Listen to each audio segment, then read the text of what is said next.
پاکستان کے مستقبل کے بارے میں کہہ رہے ہیں غزوہ ہند کا بھی کوئی تذکرہ ملتا ہے. دیکھیں غزوہ ہند کے بارے میں حدیث ہے کہ نبی صلی اللہ علیہ وسلم نے فرمایا عصابتان من امتی احرزہم اللہ من النار. میری امت کے دو گروہ ایسے ہیں جن کو اللہ جہنم کی آگ سے بچائے گا. عصابۃ تغزو الہند وعصابۃ تکون مع عیسی ابن مریم.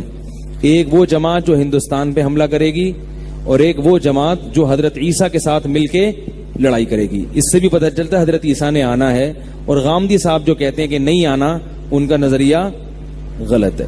ٹھیک ہے. اب جو ہندوستان کا جس کا حدیث میں تذکرہ آتا ہے وہ اس میں پاکستان بھی داخل ہے, کیونکہ نبی صلی اللہ علیہ وسلم کے دور میں جو ہندوستان تھا وہ کیا تھا؟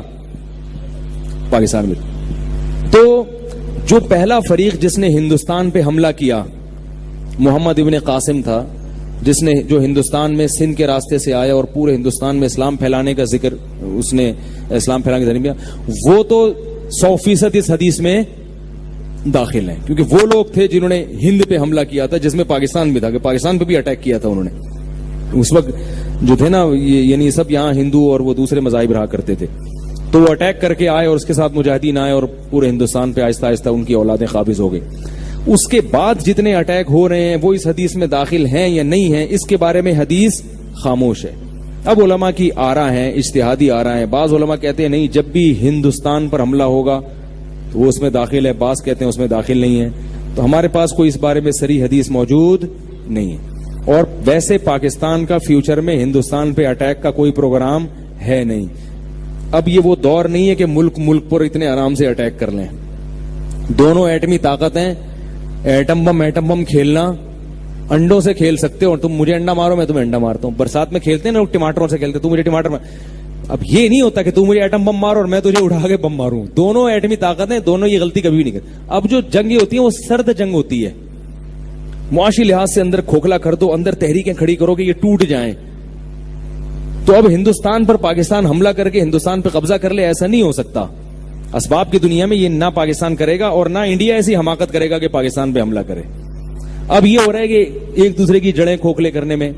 اگر انڈیا میں عقل ہوئی تو وہ پاکستان سے بنا کے رکھے گا کہ دوستی کر لو ان سے, جھک جاؤ ان کے سامنے. لیکن ان کے سیاسی حکمرانوں میں بصیرت نہیں ہے, اور جو متعصب ہندو ہیں نا ان میں بصیرت نہیں, وہ مروا رہے ہیں اپنی قوم کو, پٹوا رہے ہیں. وہ عام ہندوؤں کا بھی جنازہ نکال رہے ہیں اور مسلمانوں کو بھی مروانے کی کوشش کر رہے ہیں, پورا ہندوستان کو. تو اب پاکستان اور ہندوستان کی جو جنگ ہوگی اگر ہوئی تو اس پر ہوگی کہ کون کس ملک کو توڑنے میں کامیاب. پاکستان تو انشاءاللہ ٹوٹنے کی, کیونکہ جتنی بڑی بڑی کوششیں ہونی تھی ہو گئی ہیں. آپ کو پتا ہے ایک دفعہ یہ ہمارے جو جنرل, ابھی کیا نام ہے یار, جنرل راحیل جو ہے نا, جب یہ سعودی عرب گیا تو سعودی عرب کے بادشاہ نے کہا یار ہمارے ملک میں اتنے فساد ہو رہے ہیں, یعنی ادھر سے ایک میزائل وہاں سے آ رہا ہے, ایک ادھر سے یوں آ رہا ہے میزائل, اور یہ ہو رہا ہے, آپ پریشان ہیں.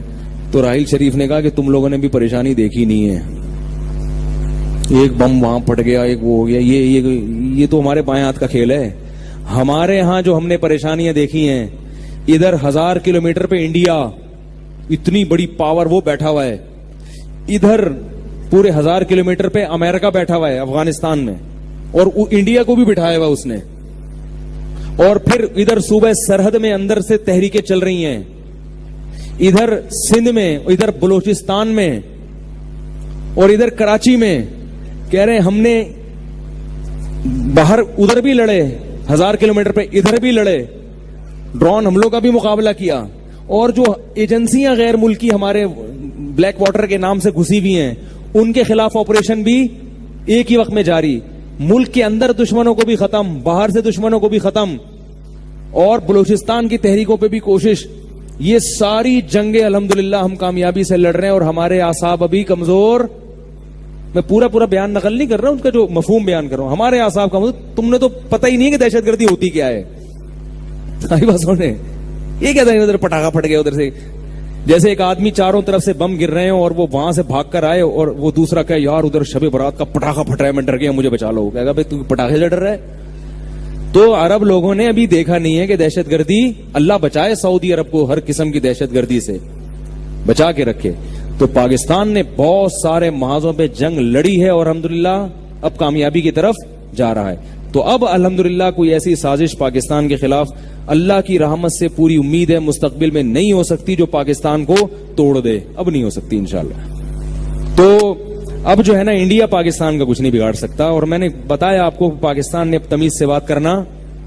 آپ نے دیکھا جنرل مشرف کا بھی بیان سنا ہے, ایک انڈیا کے ایک اینکر نے کچھ الٹی سیدھی باتیں کی کہ ایک وادر بن رہا ہے, پاکستان چائنا کا غلام بن رہا ہے اور یہ ہو رہا ہے. تو وہ کیسا جواب دیا ہے, چند سال پہلے تک پاکستان آرمی کا کوئی ریٹائر آفیسر اس طرح سے انڈیا سے بات نہیں کر رہا تھا, یہ سٹائل نہیں تھا.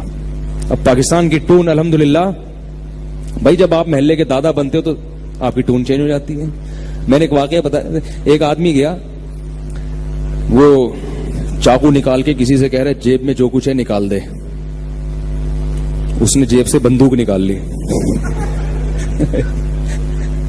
جیب سے کیا نکال لیا؟ بندوق. تو اب ٹون کس کی چینج ہوگی؟ اب کہہ کہ تیری جیب میں جو کچھ ہے تو نکال. تو ابھی تک انڈیا پاکستان کو اس طرح کی باتیں کر رہا تھا. پاکستان بیچارہ تھوڑا سا سہما, کیونکہ پاکستان کے اپنے مسائل تھے, ادھر افغانستان میں مسائل, ادھر اندرونی مسائل, ہر طرف سے اندر خفیہ ایجنسیاں گھسی ہوئی ہیں. تو پاکستان تھوڑا گھبرا رہا تھا. اب الحمدللہ پاکستان کی ٹون, اب پاکستان نے تمیز سے بات کرنا چھوڑ دی ہے. پاکستان کہہ رہے اس سے ہم تمیز سے بات کریں گے جو ہم سے تمیز سے بات کرے گا. وعلیکم السلام اس کو کہیں گے جو ہم کو السلام علیکم کہے گا. یہ الحمدللہ ایک حقائق ہیں. تو بہت ساری نا امیدی کی باتوں میں امید کی باتیں بھی الحمدللہ بہت ساری.